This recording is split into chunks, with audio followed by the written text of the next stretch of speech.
Good morning, my name is Natalie Turvey and I am Director and Principal Psychologist at Drop of Life Psychology Clinic. So today I'm going to be talking to you about beliefs in childhood.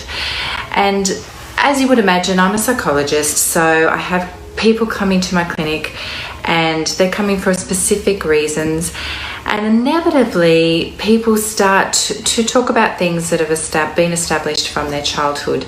So it's not necessarily that I will always go back in and delve into people's childhood, but it inevitably, that's a difficult word, comes up, and we start to sort of look back in what's happened and been set up in childhood to sort of figure out why things are occurring in adult life. Because the reason being is because inevitably when we look at a childhood and we turn to people's childhood, three core beliefs are typically set up in our childhood, and they are the things. The belief of self is set up in your childhood, and that's typically when we're younger, especially before the ages of 7. It's set up because it's mirrored to us by our parents, wrongly or rightly, who we are. So we get our sense of identity initially from our parents. And so that's where our first set of belief systems are starting to be established. So that learning from way back then is set up.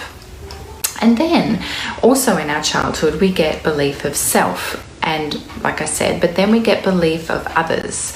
So we start to formulate belief about other people in the world and about how others act and how others respond to certain situations and how reliable or predictable and things like that start to occur. So we then start to formulate our belief of others. And then we go even bigger, which is when we're once again in our childhood before the ages of 7, where it's almost hypnotically ingrained into us, and we start to believe and we start to establish our belief systems around the world and how we fit into the world and our culture within the world and what we believe within the world. So those three core beliefs are set up earlier on in our childhood. So as you would imagine, inevitably they are going to come up in sessions when we're talking about things that are occurring for us in today's situations and today's relationships. So that's why we will go back into childhood to sort of figure out where they were established, why they were established, and if in fact they are true. So an example would be, let's just say you have X, which is a learning. So we say point number X is I went to school and I failed an exam. So we have learnt something from failing that exam, which we then need to make meaning of, which is what I would say is why. So we make meaning of it. Oh, okay, so if I failed that exam, I must be stupid. That's our brain trying to make a little shortcut for us. And then the Z is we form a belief. So therefore, I must be stupid. So we have learning, meaning, and then a belief system, which is where we make that conclusion from and then hold it to be true.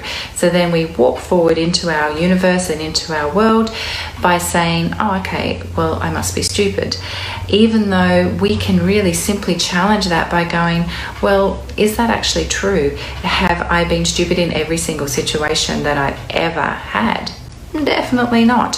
So we then start to challenge it. Hopefully we're doing that as adults because we have bigger brains and we're much better wired up there, so we're able to do cause and effect. But that doesn't always happen, and we will just simply reinforce belief systems even if they're faulty. But remember, in the meantime, to be kinder to yourself than anybody else can be. I'll see you tomorrow.